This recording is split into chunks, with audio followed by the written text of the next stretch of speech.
Bu məktəb 1 aprel 2024-cü ildən təmirə bağlanıb. Elə həmin dövrdən də məktəbin şagirdləri ötən tədris ilində 4, 2025-2026-cı tədris ilində isə 3 müxtəlif fərqli təhsil müəssisələrində təhsillərini davam etdirir.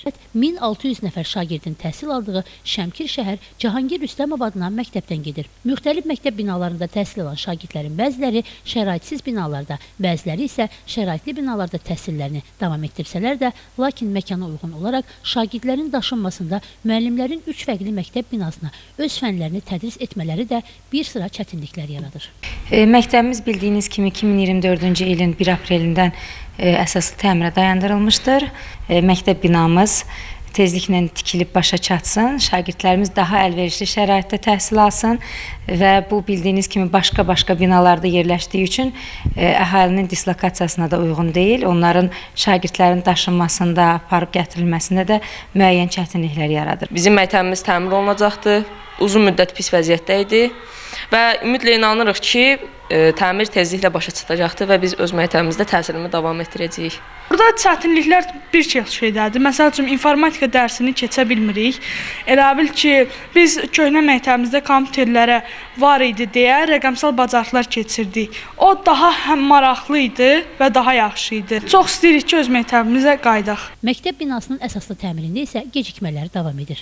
Əməkdaşlarımız 3 mərtəbəli məktəb binasına çəkiliş aparan zaman heç bir məsul şəxs ilə rastlaşmayıb və işçilərin təhlükəsizlik qaydalarına əməl etmədən nəzarətsiz formada işlədiklərinin şahidi olub. Binanı tərk edən zaman isə bir nəfər yaxınlaşaraq iş icraçısı olduğunu bildirib və işin nə səbəbdən gecikməsi ilə bağlı televiziyamıza müsahibə verməkdən imtina edib. Qeyd edək ki, biz hal-hazırda 1296 şagird yerli Cahangir Rüstəmov adına Şəmkir şəhər tam orta ümumi məktəbinin əsaslı təmirindən bağlı çəkilişdəyik.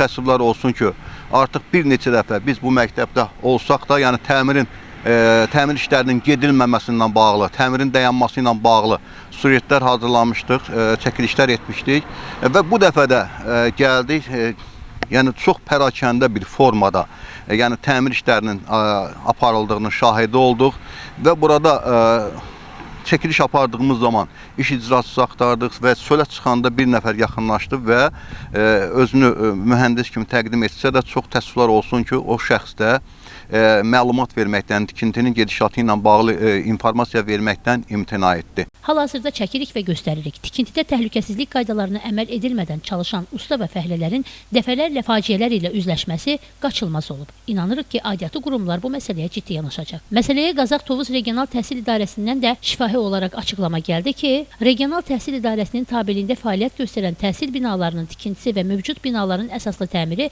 əsas prioritetlərdəndir. Sorğuya cavab olaraq bildirildi ki, adı gedən ümumi təhsil məktəb binasında əsaslı təmir işləri davam edir. Kamran Əskiparalı, Sənan İsmailov, Həcər Həsənova bugün informasiya proqramı üçün.